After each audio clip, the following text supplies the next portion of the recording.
Hi viewers, இனி வரக்கூடிய வீடியோவில் என்ன நடக்கலாம்னு சொல்லிட்டு பார்க்கலாம். வீடியோக்களை போகிறதுக்கு முன்னாடி நம்ம சேனலை லைக் அண்ட் சப்ஸ்கிரைப் பண்ணிவிட்டு கொஞ்சம் சப்போர்ட் பண்ணுங்கள். வாங்க இப்போ வீடியோக்களை போகலாம். கெமிக்கல் ஃபேக்ட்ரி ஆரம்பிக்கிறதுக்காக ரகுராம் ஊருக்குள்ளே ஒரு 2 பேர் வராங்க. அவங்க ரகுராமை பார்க்கணும்னு சொல்லிட்டு ஊருக்குள்ளே விசாரிக்கிறாங்க. இந்த ஊரில் யார்ப்பா பெரிய ஆள் அப்படின்னு சொல்லிட்டு கேட்கும்போது ரகுராம் ஐயா தான் பெரிய ஆள் அப்படிங்கிற மாதிரி சொல்கிறாங்க. சரி, அவர்கிட்ட போய் பேசினா எங்களுக்கு 2 ஏக்கர் நிலம் தேவைப்படுது, நாங்கள் நிறைய லாபம் வச்சு தான் அந்த இடத்த வாங்க போகிறோம், அவர் கொடுப்பாரா அப்படிங்கிற மாதிரி கேட்கும்போது அதுக்கு அந்த ஊரில் இருக்கிறவங்க சொல்கிறாங்க, நீங்கள் போய் கேட்டு பாருங்கள், அவர் கொடுப்பாரு அப்படிங்கிற மாதிரி தான் சொல்கிறாங்க.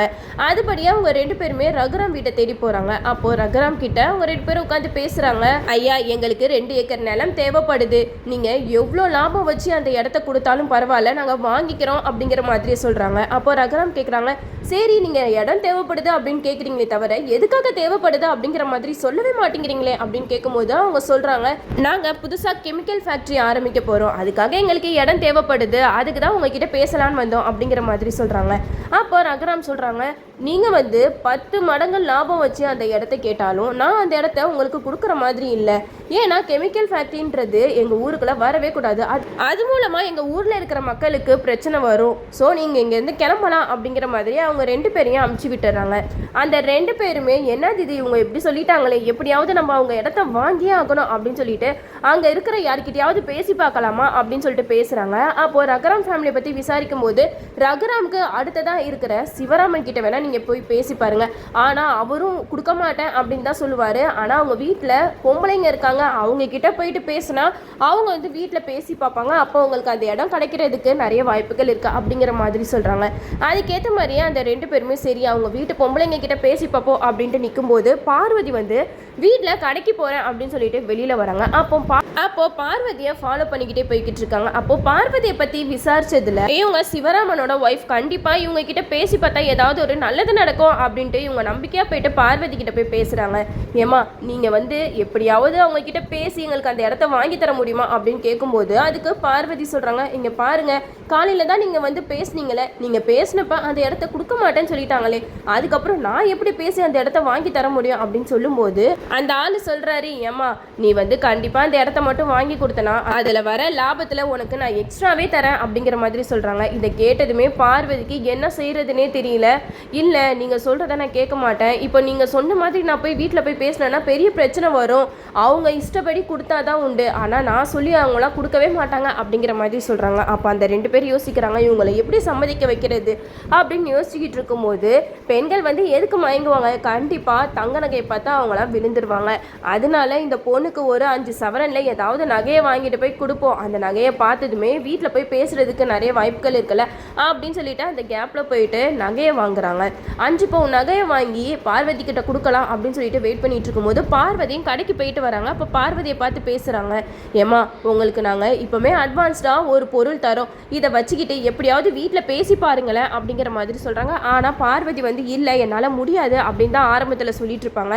டக்குன்னு அவர் இந்தாம்மா இந்த நகையை வச்சுக்கோ அப்படின்னு சொல்லிட்டு அந்த நகையை கொடுக்குறாங்க. பார்வதியும் அந்த நகையை பார்த்ததுமே எதுக்காக இந்த நகையெல்லாம் எனக்கு கொடுக்குறீங்க அப்படின்னு சொல்லிட்டு கேட்கும்போது அதுக்கு அவங்க சொல்கிறாங்க, ஏமா நீங்கள் எங்கள் கம்பெனிக்கு நிறைய ப்ராஃபிட் வாங்கி தர போகிறீங்க, அதுக்கு அட்வான்ஸாக இதை நீங்கள் வச்சுக்கோங்க, ஆனால் அந்த இடத்த மட்டும் பார்த்து பேசி எங்கள் கைக்கு நீங்கள் கொண்டு வந்துட்டீங்க, உங்களுக்கு பாருங்கள் அப்புறம் நான் லாபத்தில் பாதி இது தரேன் அப்படிங்கிற மாதிரி சொல்ல இதை கேட்ட பார்வதிக்கு ரொம்ப ஆர்வம் அதிகமாகிடுச்சு.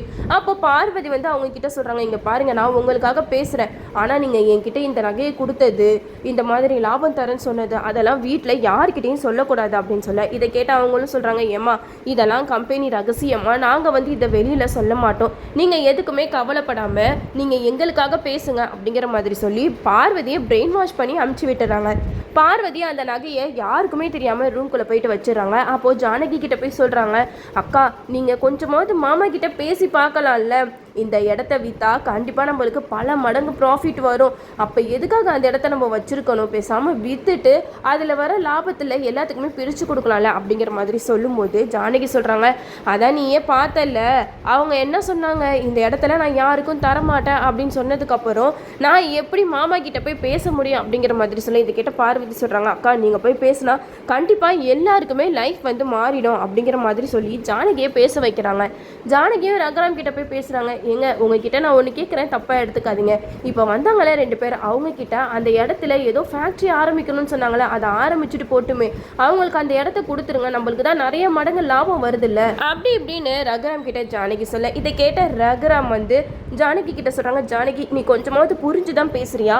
அவங்க லாபம் தராங்க அப்படின்றதுக்காக நம்ம இடத்த கொடுத்தோன்னா அந்த இடத்துல கெமிக்கல் ஃபேக்ட்ரியை ஆரம்பித்து அதில் வர கழிவெல்லாம் எங்கே போகும்? அது எல்லாமே நம்ம ஊரில் தான் கலக்கும். நம்ம ஊர் மக்கள் எல்லாத்துக்குமே அதனால பெரிய நோய் வரதுக்கு வாய்ப்புகள் இருக்குது. அவங்க யாருமே பாதிக்கக்கூடாது அப்படின்றதுக்காக தான் எத்தனை மடங்கு லாபம் வந்தாலும் அந்த இடத்த நான் கொடுக்க மாட்டேன்னு சொல்கிறேன் அப்படிங்கிற மாதிரி சொல்ல, இதை கேட்ட ஜானகி சொல்கிறாங்க, எனக்கு தெரியுங்க நீங்கள் வந்து ஊர் நல்லதுக்காக தான் பண்ணுறீங்க, அப்போ சரி உங்கள் இஷ்டம் அப்படிங்கிற மாதிரி சொல்கிறாங்க. அப்போ ரகுராம் வந்து வீட்டில் இருக்கிற எல்லாருக்கிட்டையும் சொல்கிறாங்க, இங்கே பாருங்கள், மறுபடியும் அவங்க வந்து இடத்த கேட்டாங்கன்னா நீங்கள் டக்குன்னு சொல்லிடணும், எங்களால் தான் அந்த இடத்த கொடுக்கவே முடியாது அப்படிங்கிற மாதிரி அடித்து பேசணும் அப்படின்னு சொல்லிட்டு நம்ம ரகுராம் சொல்லி, இதை கேட்ட பார்வதிக்கு அப்படியே கதி கலங்கி போய் நிற்கிறாங்க. என்னது இது, மாமா இப்படி சொல்லிக்கிட்டு இருக்காங்க, நம்ம வேற அவங்க கிட்ட அட்வான்ஸ்டாக நகையை வேற வாங்கிட்டு வந்துட்டோமே, இதனால பெரிய பிரச்சனை வருமா அப்படிங்கிற மாதிரி யோசிச்சுக்கிட்டு இருக்காங்க. அப்போ பார்வதி வந்து சிவராமன் கிட்ட சொல்கிறாங்க, ஏங்க உங்கள் அண்ணன் தான் இப்படி பேசுகிறாங்கன்னா நீங்களாவது கொஞ்சம் யோசிக்க வேணாமா?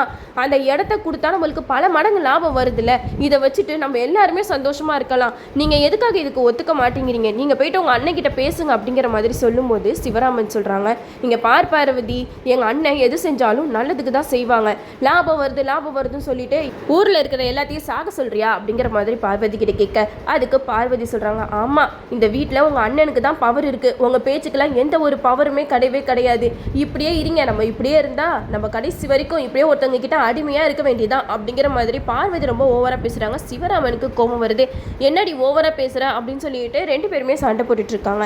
அப்போ ரகுராம் ஜானகி எல்லாருமே கேட்குறாங்க, என்னது இது சண்டை போட்டுட்டு இருக்கீங்க அப்படிங்கிற மாதிரி கேட்கும்போது சிவராமன் சொல்கிறாங்க, இங்கே பாருங்கண்ணே, இவ கொஞ்சம் கூட புரிஞ்சுக்காம பேசிக்கிட்டு இருக்கா, அந்த இடத்த கொடுத்து அந்த லாபத்தில் எல்லாத்துக்குமே சரி பங்கு கேட்குறா அப்படிங்கிற மாதிரி சொல்லும்போது ரகுராம் வந்து பயங்கரமாக அதிர்ச்சியாக நிற்கிறாங்க. பார்வதி, இங்கே பாருமா, நான் எது செஞ்சாலும் நல்லதுக்காக தான் செய்வேன், அந்த இடத்த யார்கிட்ட கொடுக்கணும்னு எனக்கு தெரியும், தேவையில்லாமல் கெமிக்கல் ஃபேக்ட்ரி பண்ணுறவங்க கிட்டலாம் இடத்த கொடுத்து இந்த ஊரை நாசமாக்க சொல்கிறியா அப்படின்னு சொல்லிட்டு ரகுராம் வந்து ஒரு பக்கம் பார்வதியை செம்மையாக திட்டுறாங்க. அப்போ பார்வதி மனசில் நினைக்கிறாங்க, இப்போ நம்ம நல்லாவே மாட்டிக்கிட்டோமே, இந்த நகையை பேசாமல் அவர்கிட்டயே கொண்டு போய் கொடுத்துடலாம் அப்படிங்கிற மாதிரி நம்ம பார்வதி முடிவு பண்ணுறாங்க. அப்போ அந்த 2 பேரை பார்த்து பேசும்போது சொல்கிறாங்க, நான் வந்து எவ்வளவோ பேசி பார்த்தேன், ஆனால் வீட்டில் இருக்கிற யாருமே ஒத்துக்க மாட்டேங்கிறாங்க, பேசாமல் நான் அந்த நகையை வேணா உங்ககிட்ட கொடுத்துட்றேன் அப்படிங்கிற மாதிரி சொல்லும்போது அவங்க 2 பேரும் சொல்கிறாங்க, இங்கே பாருங்கம்மா, நீங்கள் சொன்ன வாக்கை மீறக்கூடாது, அந்த இடத்த எங்களுக்கு எப்படியாவது வாங்கி கொடுங்க, அப்படி இல்லைனா நீங்கள் என்கிட்ட நகை வாங்கின விஷயத்தை எல்லார்கிட்டே சொல்லிடுவேன் அப்படிங்கிற மாதிரி சொல்கிறாங்க.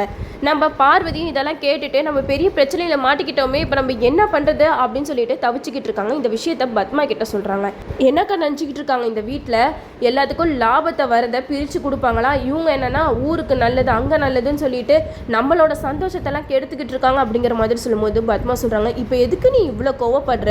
அவங்க வச்சது தானே சட்டம், அவங்கள மீறி நம்ம இந்த வீட்டில் என்ன செய்ய முடியும் அப்படிங்கிற மாதிரி பத்மா வந்து பார்வதி கிட்ட சொல்கிறாங்க. பார்வதி சொல்கிறாங்க, இதை யார் விட்டாலும் நான் விட மாட்டேங்க்கா, நம்ம இப்படியே அமைதியாக இருந்தோம்னா கண்டிப்பாக நம்மளால் எதையுமே சாதிக்க முடியாது அப்படிங்கிற மாதிரி பத்மா கிட்ட சொல்கிறாங்க. பத்மா சொல்கிறாங்க, இந்த விஷயத்தில் நான் தலையிட மாட்டேன்ப்பா அப்படிங்கிற மாதிரி போயிடுறாங்க. இந்த பார்வதினால வீட்டில் பெரிய பிரச்சனை வரப்போது, இதை ரகுராம் எப்படி சமாளிக்க போகிறாங்கன்னு சொல்லிட்டு நாமளும் வெயிட் பண்ணி பார்ப்போம். ஓகே வீவர்ஸ், இந்த வீடியோ உங்களுக்கு பிடிச்சிருந்தா லைக் பண்ணுங்கள், மறக்காமல் நம்ம சேனலை சப்ஸ்கிரைப் பண்ணிடுங்க.